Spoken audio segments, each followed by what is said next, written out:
अब इसके बाद देखते हैं कि पॉलन ग्रेन का एप्लीकेशन क्या है।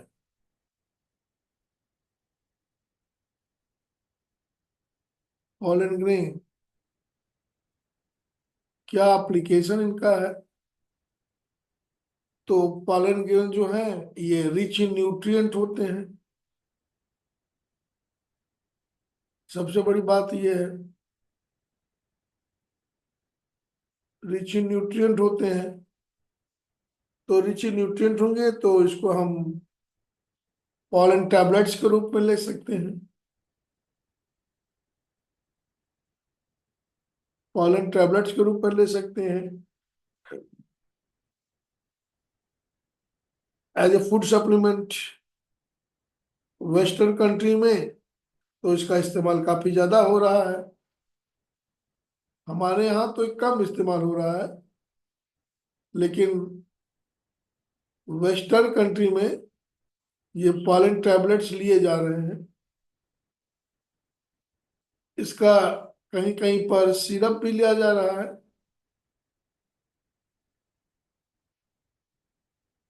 और ये मार्केट में अवेलेबल भी है। इसको हमारे यहाँ कौन लेता है, तो ज्यादातर इसको हमारे यहाँ एथलीट्स लेते हैं। खिलाड़ी लेते हैं इसको ज्यादा ज्यादा। और थोड़े से जो ज्यादा शौकीन होते हैं घोड़े के, तो रेस हॉर्स को दिया जाता है ये। इस इससे अंदाजा लगाएंगे कि इसमें कितनी ज्यादा एनर्जी है। अब प्रश्न उठता है, पॉलन ग्रेन की वायबिलिटी क्या है। कितने देर तक पॉलन ग्रेन को हम जिंदा रख रख सकते हैं। तो पॉलन ग्रेन की जो वायबिलिटी है, कितने देर तक वायबल है। कुछ जगहों पर ऐसा देखा गया है कि इनकी वायबिलिटी बहुत कम है, 30 मिनट्स तक है। और ये आपको मिलेगा सीरियल्स में, राइस में, वीट में। इनके पानगन बहुत ही सेंसिटिव होते हैं और ये अपने वायबिलिटी को लॉस कर देते हैं विद इन 30 मिनट। कुछ जो है, कुछ की वायबिलिटी लॉस्ट होती है, कुछ की वायबिलिटी लास्ट होती है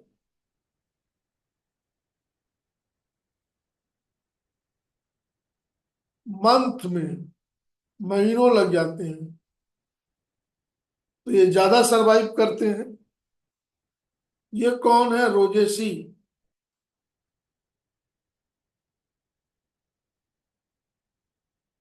गुलाब के वाला सोलेनेसी।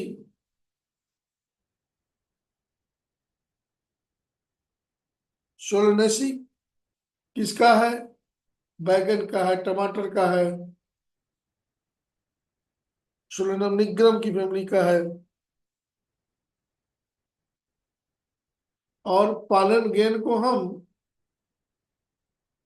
स्टोर कर सकते हैं फर्दर यूज के लिए -196 डिग्री सेल्सियस पर।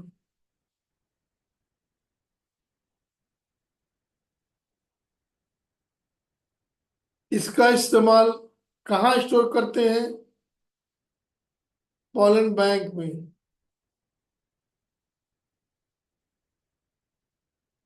पॉलन बैंक का यूज क्या है, क्रॉप ब्रीडिंग प्रोग्राम में।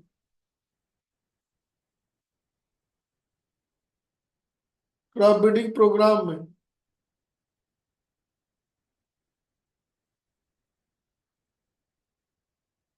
तो वैसे जो फ्रेश पॉलन होता है, इनको हम या इनका फ्रेश जो है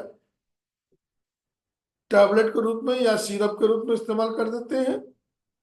और इनको लंबे समय तक अगर रखना है तो पालन बैंक में रखते हैं, -196 डिग्री सेल्सियस पर लिक्विड नाइट्रोजन में रखते हैं इसको।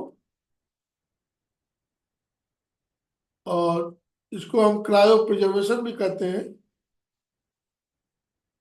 Cryo preservation.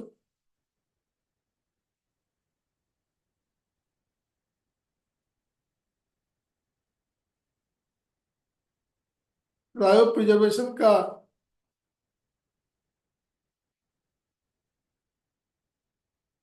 इस्तेमाल पालन बैंक वाले करते हैं, और ये क्रॉप ब्रीडिंग प्रोग्राम के लिए पालन गेंद को सुरक्षित रखते हैं।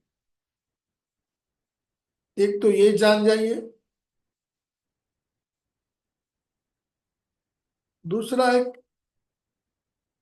थोड़ी सी चीज और देखेंगे आप। कभी कभी पिस्टिल को लेकर के, ओव्यूल को लेकर के भी तमाम क्वेश्चंस आए हैं, एम्ब्रियो सैक को लेकर क्वेश्चन आए हैं। सिन कार्पस क्या होता है, एपोकार्पस क्या होता है। देखिए, अगर कार्पेल फ्यूज्ड हैं, कार्पेल क्या है, चैम्बर है। किसी ओवरी को हम ऐसे काटते हैं, उसमें सेंट्रल एक्सिस से तमाम ऐसे चैम्बर दिखाई देते हैं उसमें। अगर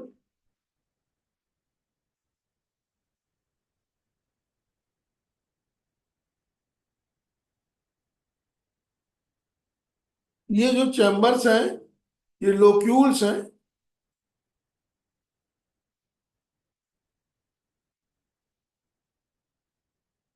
और ये पूरे एक कार्पेल को रिप्रेजेंट करते हैं। यहाँ पर कार्पेल फ्यूज्ड है, कार्पेल फ्यूज्ड है, तो ऐसे कार्पेल को हम सिन कार्पस कहते हैं। सिन कार्पस।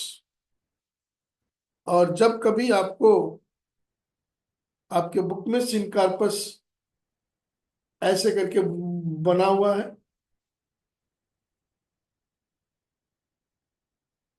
ये पेपेवर का है,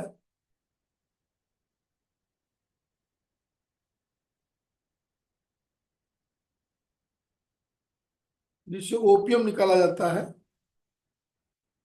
और दूसरा आप देखेंगे,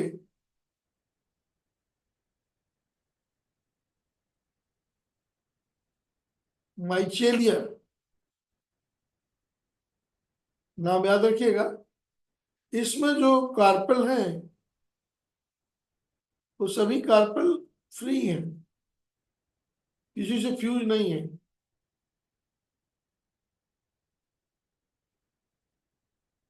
अगर कार्पेल फ्री दिख रहे हैं तो इस कंडीशन को एपोकार्पस कहते हैं।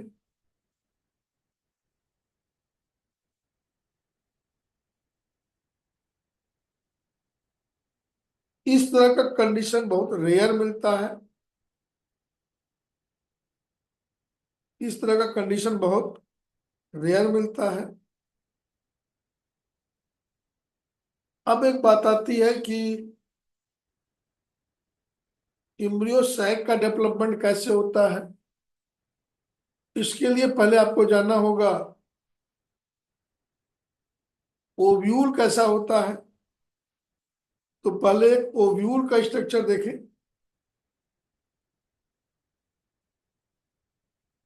ये एक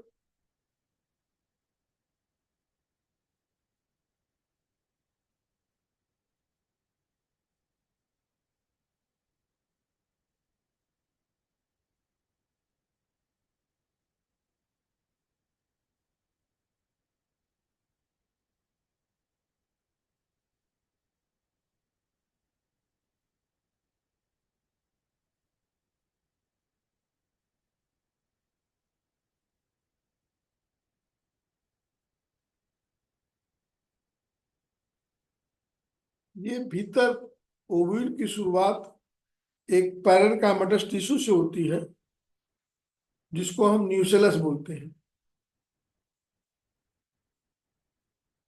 न्यूसेलस ये पैरेन्काइमेटस है, पैरेन्काइमा का बना हुआ है। इस न्यूक्लियस को प्रोटेक्ट करने के लिए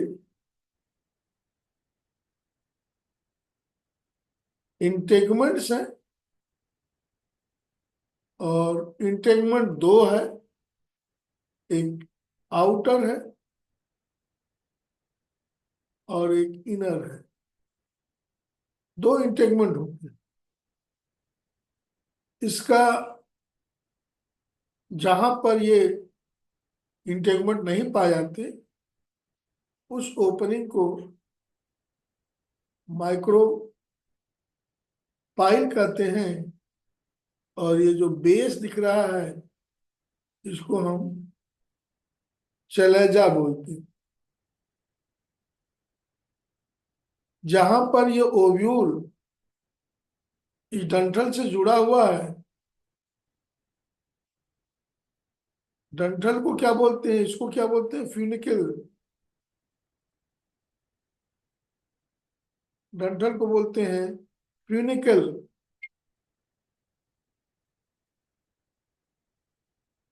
डंठल को फ्यूनिकल बोलते हैं। जहां से जुड़ा है उसको हिलम बोलते हैं। ओव्यूल फिकस से हिलम के स्थान पे जुड़ा होता है। अब इस न्यूक्लियस के भीतर हाइपोडर्मिस की सेल, यही मेगास्पोर बनाती है।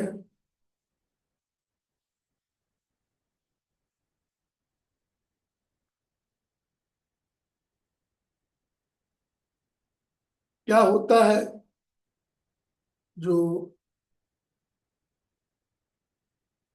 मेगास्पोर मदर सेल है, ये बाद में मेगास्पोर मदर सेल के रूप में जानी जाती है।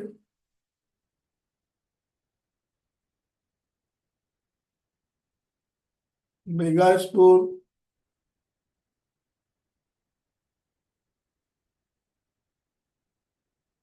मदर सेल के नाम जानी जाती है।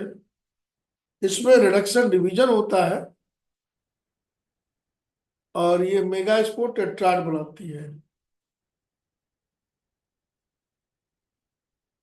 मेगास्पोर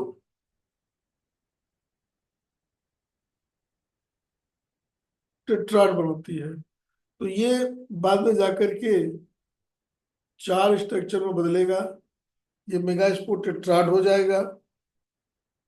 तीन मेगास्पोर डिजनरेट कर जाएंगे। तीन मेगास्पोर डिजनरेट कर जाएंगे। फिर से स्ट्रक्चर समझिए। ये न्यूक्लियस है।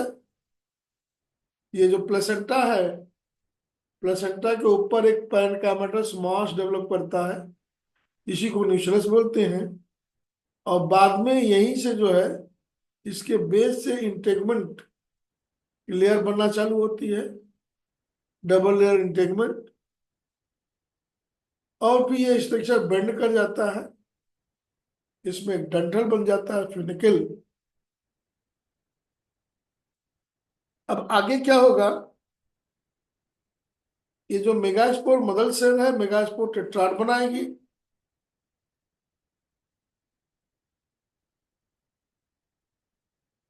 अब क्या होगा, megaspore tetrad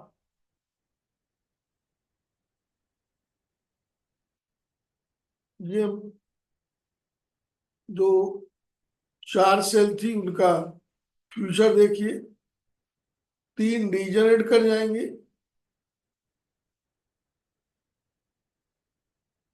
D generating, D generating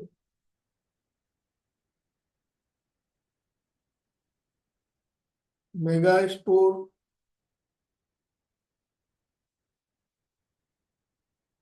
tetrad. और एक जो बच गया, उसको बोलेंगे फंक्शनल।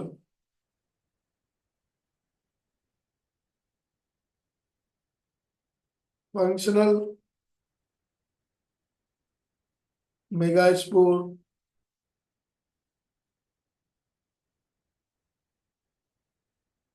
टेट्राड। अब ये फंक्शनल मेगास्पोर टेट्राड है, यही सरवाइव करेगा और इसका न्यूक्लियस 4 बार डिवाइड करेगा।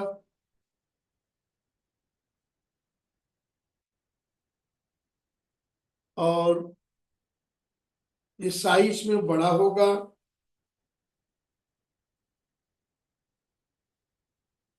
ये न्यूक्लियस है। अब यही एक ये सेल बनी, यही फंक्शनल मेगास्पोर है। इसमें 1 2 3 4, 1 2 3 4, 8 न्यूक्लियस बन गए। फिर इसके बाद सेल वॉल फॉर्मेशन होगा। बाहर ये समझिए कि ये लेयर है, इंटेगमेंट की लेयर है बाहर।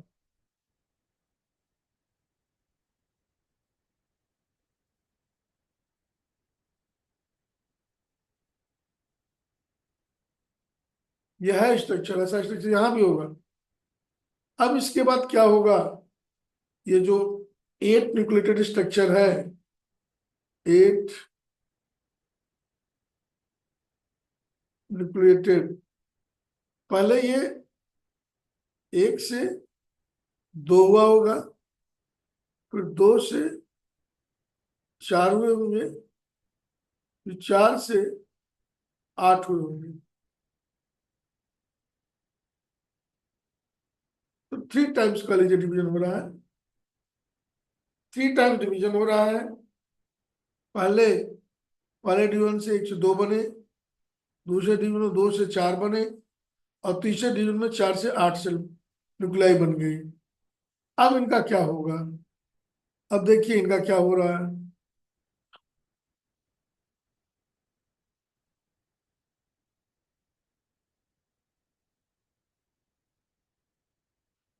ये स्ट्रक्चर अब खूब बड़ा सा हो जाएगा, बीच में वैक्यूल्स डेवलप हो जाएंगे, और 3 न्यूक्लियस ऊपर रह जाएगा, 3 न्यूक्लियस नीचे चला जाएगा, और 2 बीच में रह जाएगा। इस माइग्रेशन के बाद क्या होगा,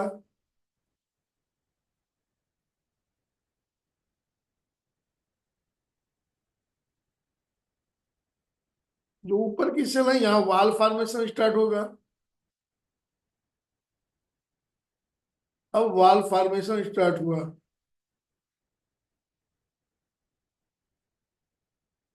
वाल फॉर्मेशन। तो ये 3 जो है एंटीपोडल बन गई,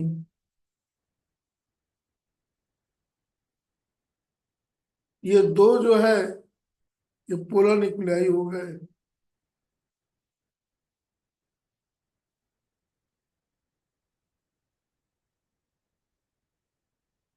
और एक एक्सेल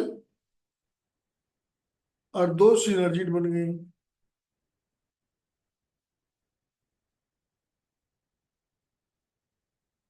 एक्सेल और सिनर्जिड बन गई। यह स्ट्रक्चर 8 न्यूक्लिएटेड है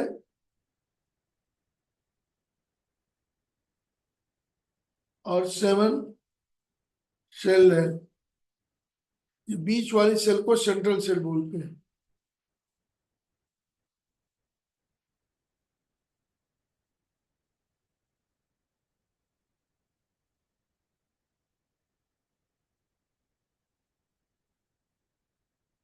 अब इसमें थोड़ा ध्यान देंगे, अगर इस स्ट्रक्चर को एग अपरेटस बोलते हैं।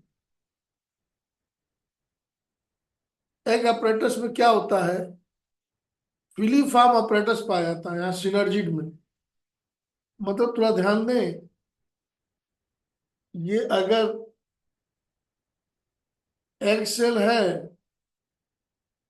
और ये अगर सिनर्जिड्स हैं, तो सिनर्जिड्स पर यहाँ जो है एक थिक थिक वार्ड स्ट्रक्चर पाया जाएगा। इसको हम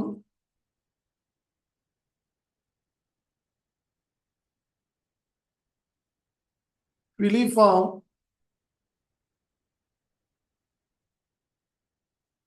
अपरेटस बोलेंगे।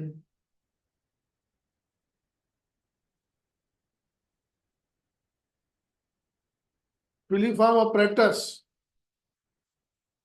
ये पालन ट्यूब को गाइड करता है,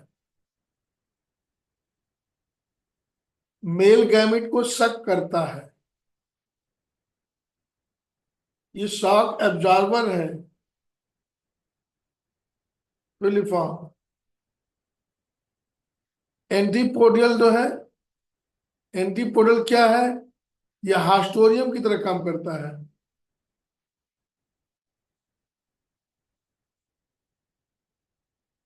और ये न्यूसेलस से नरिशमेंट को एब्जॉर्ब करता है।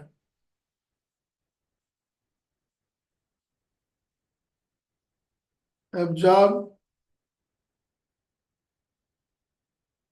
Nutrient from nucellus. या कभी कभी इसका कोई रोल नहीं होता, ये डीजनरेट कर जाती है। सिनर्जिड सेल, ये जो सिनर्जिड सेल है इसमें फिलीफॉर्म अपरेटस होता है। ये पालन ट्यूब को गाइड करता है। इससे कुछ केमिकल्स निकलते हैं जिसके कारण पालन ट्यूब सिनर्जिड के पास तक पहुंचती है। फिलीफॉर्म अपरेटस यहाँ थिकवार्ड होते हैं। इससे पॉलन मेल गैमेट जब भीतर जाता है तो वो तेजी से जाता है, तो ये शॉक एब्जॉर्बर का काम करता है। शॉक एब्जॉर्बर,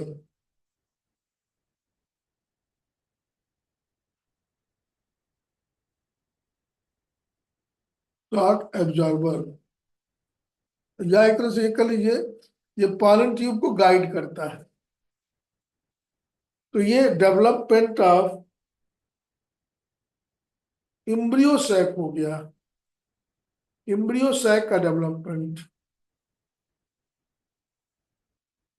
दूसरी भाषा में कहें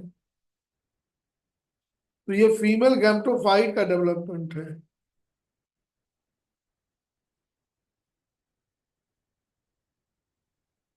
इसके पहले हम मेल गैमेटोफाइट का डेवलपमेंट पढ़े थे, ये फीमेल गैमेटोफाइट का डेवलपमेंट है।